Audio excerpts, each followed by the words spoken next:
नमस्कार। आज हम बात करेंगे इमाइल दुर्खिम के बारे में, इमाइल दुर्खिम के आत्महत्या के सिद्धांत के बारे में। जैसा कि आप सभी जानते हैं, वैसे तो समाजशास्त्र का संस्थापक ऑगस्ट कॉम्टे को माना जाता, मगर जो समाजशास्त्र को एक बुनियाद देने का जो महत्वपूर्ण काम किया वो इमाइल दुर्खिम ने किया था। इमाइल दुर्खिम जो है फ्रांस के रहने वाले थे। एक यहूदी परिवार में इनका जन्म हुआ था। इन्होंने बहुत सारी किताबें लिखी, बहुत सारे सिद्धांत दिए। यहाँ फ़िलहाल हम बात करेंगे आत्महत्या के सिद्धांत के बारे में। जैसा कि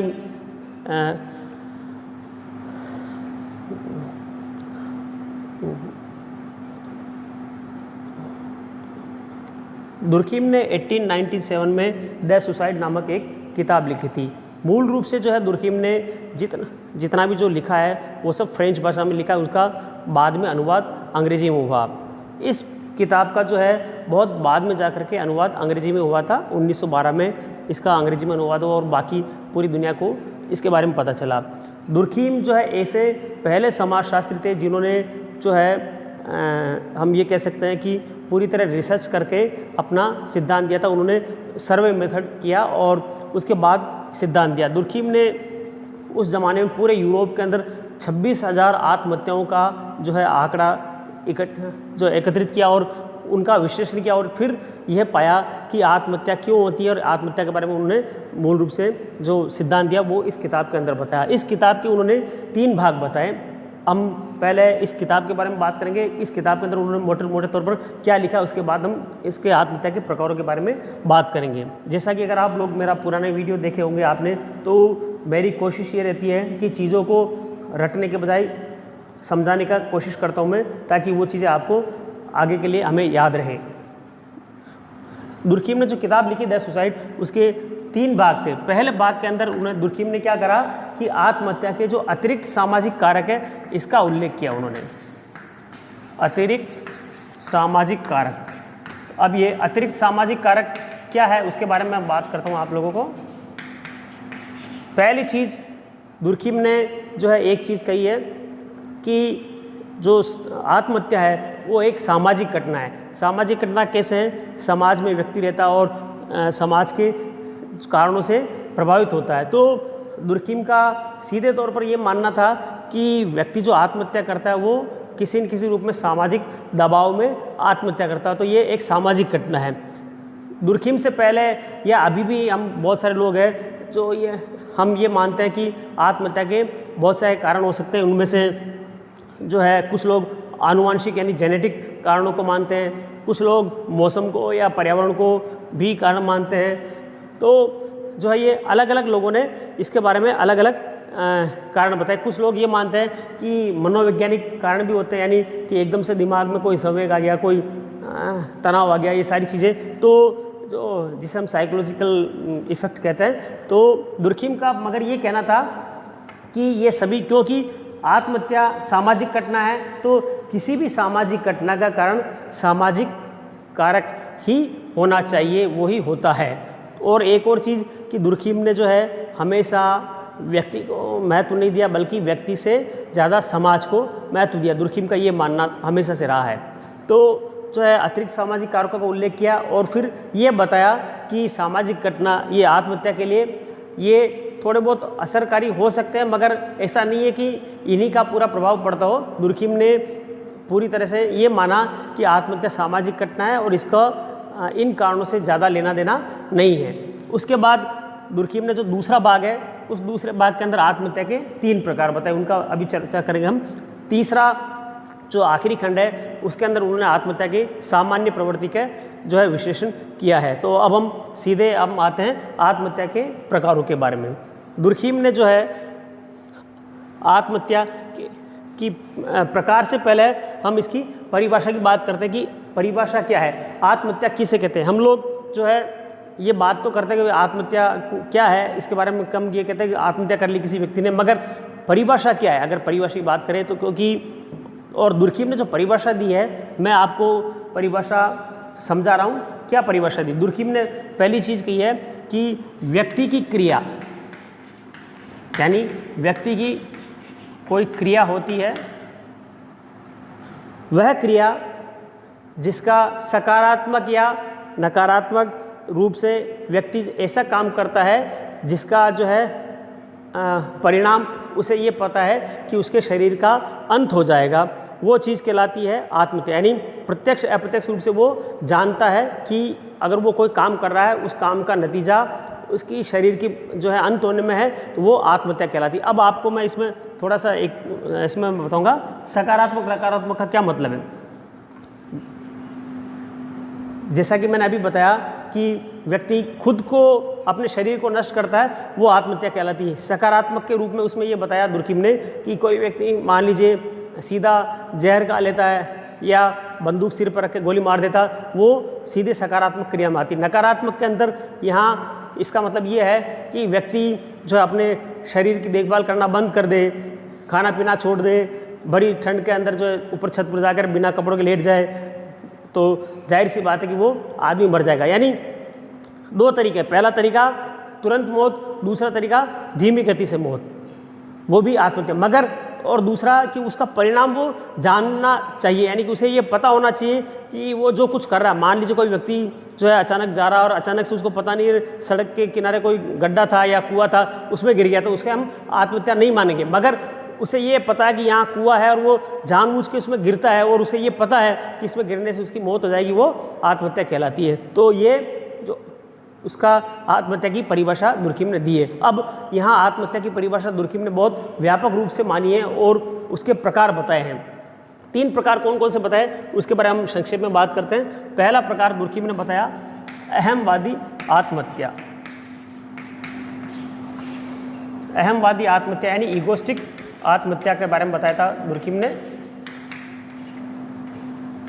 अहमवादी आत्महत्या का जो है कारण एक दुर्खिम ने ये बताया कि जब व्यक्ति का ईगो जो है समाज से ऊपर उठ जाता है तो या बढ़ जाता है, तो वो व्यक्ति ऐसी दशा में आत्महत्या कर लेता है, उसे अहमवादी आत्महत्या कहते हैं। इसको मैं दूसरे शब्दों में अगर संक्षेप में समझाऊँ तो ये कि व्यक्ति खुद को समाज से बड़ा समझने लगता है, वो ये मानने लगता है कि समाज का जो है मेरा जो है समाज के लिए कोई उपयोग नहीं, यानी मेरे लिए समाज कोई महत्व नहीं रखता है और मुझे इन लोगों के साथ जीना नहीं है। तो वो इस दशा में जब व्यक्ति आत्महत्या करता है वो अहमवादी आत्महत्या कहलाती है। अब अहमवादी आत्महत्या में दुर्खिम ने 4 चीज़ों को जोड़ा है। कौन कौन सी 4 चीज़ें जोड़ी है? धर्म, दूसरा शिक्षा, तीसरा जो है दुर्खिम ने ये जोड़ा है धर्म, शिक्षा,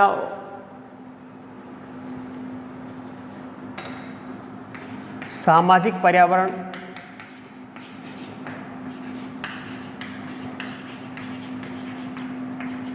और चौथा राजनीतिक अवस्था।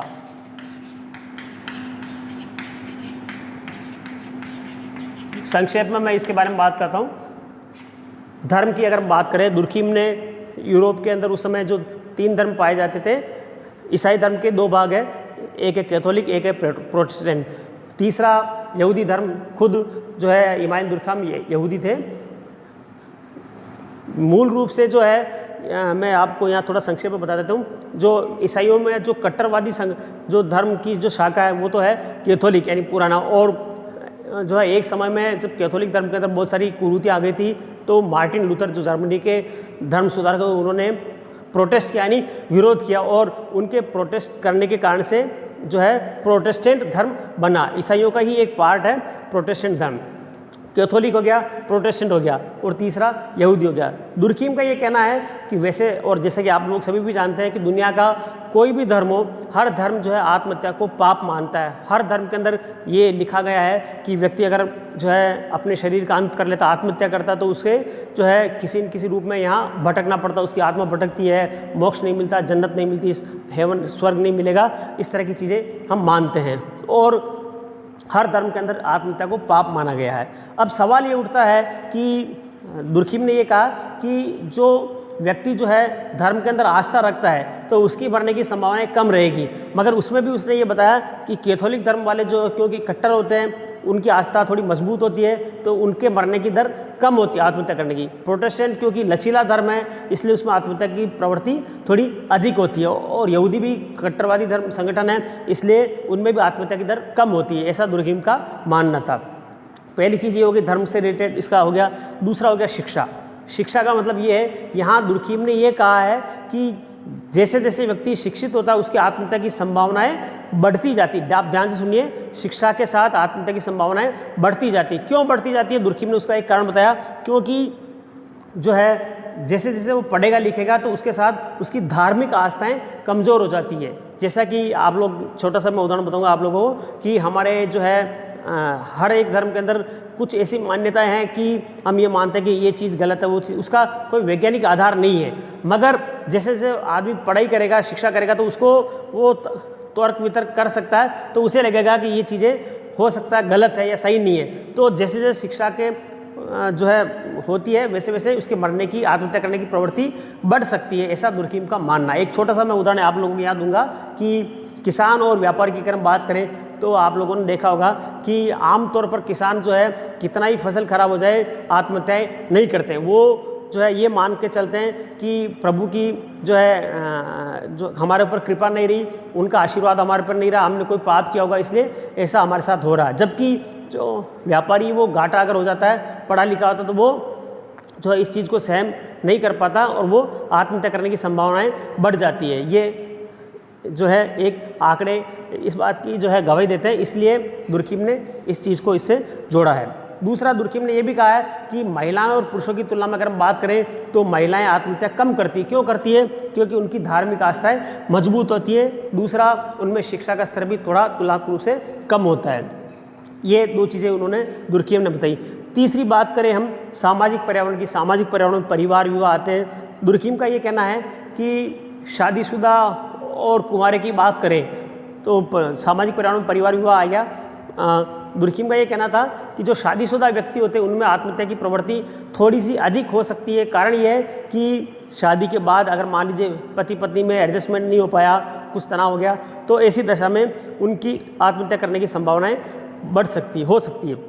इसी तरह कोई विधुर है या विधवा है तो उनकी आत्महत्या की प्रवृत्ति भी तुलनात्मक रूप से अधिक हो सकती है। ये सामाजिक पर्यावरण बताया। चौथा बताया राजनीतिक अवस्था, यानी कि जब समाज के अंदर जो है राजनीतिक उथल पुथल होने लगे, कोई व्यवस्था तहस नहस हो जाती है, तो ऐसी दशा में आत्महत्या की प्रवृत्ति बढ़ जाती है। वर्तमान की अगर हम बात करें पूरी दुनिया में तो सीरिया, अफगानिस्तान, ये जो ऐसे देश है जहाँ पर राजनीतिक संतुलन अभी नहीं है, तो वहाँ पर तुलनात्मक रूप से आत्महत्या की दर अधिक है। जबकि जहाँ स्थिरता है, जैसे भारत है या अमेरिका है, तो इन जैसे देशों में राजनीतिक स्थिरता होने से आत्महत्या की दर प्रवृत्ति तुलनात्मक रूप से कम है।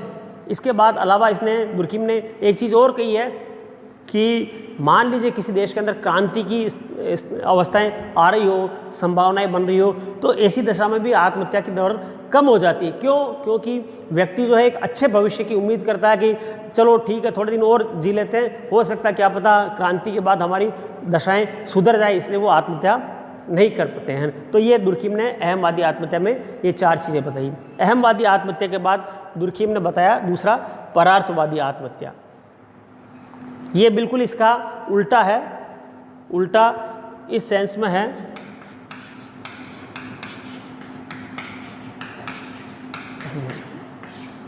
परार्थवादी आत्महत्या इसका विपरीत है। यहाँ पर क्या होता है कि पहले भाग में तो ये था कि व्यक्ति का अहम समाज के जो है ईगो से बड़ा हो जाता है, यानी समाज से खुद को बड़ा समझ जाता है। यहाँ बिल्कुल उल्टा, यहाँ ये है कि व्यक्ति खुद को समाज के सामने बिल्कुल नतमस्तक कर देता है। वो ये मानता है कि समाज ने अगर कहा है तो समाज के हित के लिए मैं अपने शरीर के बलिदान देने के लिए बिल्कुल तत्पर हूँ। इस कैटेगरी के अंदर जो हमारे सैनिक शहीद होते हैं, क्रांतिकारी व्यक्ति है, जो इस तरह की जो श्रेणी है, इस तरह के व्यक्ति है, वो इस दूसरी कैटेगरी में आते हैं, परार्थवादी आत्महत्या। अब यहाँ एक चीज़ आप लोगों के दिमाग में खटक रही होगी कि सैनिकों की शहादत को या क्रांतिकारियों को हम आत्महत्या क्यों मान रहे हैं। तो यहाँ सीधा सा इसका जवाब ये है कि जो परिभाषा दी है दुर्खीम ने, उसमें साफ साफ लिखा है कि व्यक्ति का ऐसा काम जिसका परिणाम उसे पता हो कि डायरेक्ट या इनडायरेक्ट, यानी प्रत्यक्ष या अप्रत्यक्ष रूप से कभी न कभी उसको मृत्यु हो सकती है। अब हम बात करते हैं सैनिकों की। जो भी व्यक्ति सेना में भर्ती होता है उसको ये पता रहता है कि मान लीजिए कभी युद्ध होता है तो युद्ध की दशा में उसे लड़ाई लड़ने जाना पड़ेगा। हो सकता है वो किसी को मारे, सामने वाले को, या सामने वाला उसे मार दे। तो उसको ये जानते हुए भी वो भर्ती होता है, इसलिए ये चीज़ उस कैटेगरी के अंदर मानी। इसी तरह क्रांतिकारियों की बात करें तो क्रांतिकारियों ने भी अपने को, उनको ये पता था, भगत सिंह, चंद्रशेखर आज़ाद, ये सभी लोग, इन लोगों को पता था कि अगर हम पकड़ में आए तो हमारी मृत्यु हो जाएगी, हमें फांसी की सज़ा हो जाएगी, तो वो इसलिए दुर्खिम ने इसको परार्थवादी आत्महत्या में माना। दुर्खिम ने जो उदाहरण दिया परार्थवादी आत्महत्या का, उसमें सबसे बड़ा उदाहरण उन्होंने भारत का बताया। उन्होंने ये बताया कि भारत के अंदर जो सती प्रथा है, जौहर जो होता था, ये सब परार्थवादी आत्महत्याओं के उदाहरण है। यानी कि हालांकि अभी वर्तमान में ये सब कानूनी तौर पर प्रतिबंधित है, सती प्रथा, जौहर होना, ये सारी चीज़ें, मगर दुर्खिम ने इसको भी परार्थवादी आत्महत्या में माना। ये इसलिए कि इनके कारण से जो है समाज के अंदर एक आदर्श की स्थापना होती थी। इसी तरह एक जैन धर्म के अंदर एक संथारा प्रथा है। संथारा प्रथा में क्या होता है कि व्यक्ति जो है खाना पीना छोड़ देता है, और जाहिर सी बात है कि खाना पीना छोड़ दिया तो कभी न कभी व्यक्ति की मृत्यु होगी, तो वो भी परार्थवादी आत्महत्या में आता है। ये सारी चीज़ें समाज के सामने एक अच्छा उदाहरण प्रस्तुत करने के, आदर्श प्रस्तुत करने के लिए व्यक्तियों के द्वारा की जाती है, इसलिए इसे हम परार्थवादी आत्महत्या मानते हैं। इसी तरह डेनमार्क के अंदर क्या होता था, जो वहाँ के जो फौजी होते थे, उनका ये मानना था कि बुढ़ापे में खाट पे पड़े रहने से, खाट पे पड़े रहकर मरने की तुलना में हम जो है वैसे ही सुसाइड कर ले, आत्महत्या कर ले, तो वो भी जो है खुद को पहाड़ी से छलांग लगा लेते थे, तो वो भी परार्थवादी आत्महत्या के अंतर्गत आता है। इसी तरह पानी का जहाज़ के बारे में आप लोगों ने सुना होगा कि जब बड़ा जहाज़ अगर डूब जाता तो उसका जो कैप्टन है वो बच सकता है, मगर वो उसी जहाज़ के साथ जल समाधि ले लेता, वो भी परार्थवादी आत्महत्या में आता। अगर आप लोगों ने टाइटैनिक फिल्म देखी है तो उसके अंदर भी एक दृश्य आता है जिसके अंदर जो उसका जो कैप्टन होता है वो उस जहाज़ के डूबने के साथ ही बचने की संभावना होती, मगर फिर भी नहीं बचता, उसके साथ मर जाता। अगर और एक हकीकत की बात करें, भारत पाकिस्तान में जब युद्ध हुआ था तो उस दौरान जो क्या हुआ कि भारत का एक जो नौसैनिक जहाज़ है उसको पाकिस्तान उन्होंने उसको डुबो दिया था। तो उस समय जो है एडमिरल मुल्ला जो है उसके जहाज़ के कैप्टन थे, वो चाहते तो अपनी जान बचा सकते थे, मगर उन्होंने जो है उसी के साथ जल समाधि लेना स्वीकार किया। ये भी परार्थवादी आत्महत्या के अंतर्गत आता था। इसी तरह प्राचीन भारत के अंदर एक होता था कि हिंदू संस्कृति में ये था कि बनारस के घाट के ऊपर अगर व्यक्ति की मृत्यु होती है और उसका शरीर सीधा गंगा में प्रवाहित होता तो वो भी एक बहुत बड़ा पुण्य माना जाता था। तो समाज के सामने आदर्श प्रस्तुत करने के लिए काशी करवट एक नाम की एक प्रथा होती थी। उसमें क्या होता था कि जीवित आदमी जो है अपनी इच्छा से, एक जो आरा मशीन होती है लकड़ी के काटने की होती है, उसमें वो गंगा किनारे होती थी, उसके सामने लेट जाता, मशीन चलती और उसके शरीर का एक एक अंग टूट टूट के कट के गंगा में बहता जाता। वो भी काशी करवट, वो भी परार्थवादी आत्महत्या में आता है। तो दुर्खिम का ये मानना है कि ये इस कंडीशन के अंदर क्या होता है, व्यक्ति जो है खुद को समाज से बिल्कुल एकदम से नतमस्तक कर देता, खुद का ईगो बिल्कुल ख़त्म हो जाता उसका, वो परार्थवादी आत्महत्या कहलाती है। जापानी सैनिक भी जो है परार्थवादी आत्महत्याओं का बहुत बड़ा एक उदाहरण माना जाता है। तो पहला हो गया अहमवादी, दूसरा हो गया परार्थवादी। तीसरा और आखिरी जो है दुर्खिम ने बताया था, वो बताया था आदर्शहीन आत्महत्या। आदर्शहीन, या इसको जो है एक और नाम बताया था इन्होंने, नियम विहीन आत्महत्या, आदर्शहीन आत्महत्या।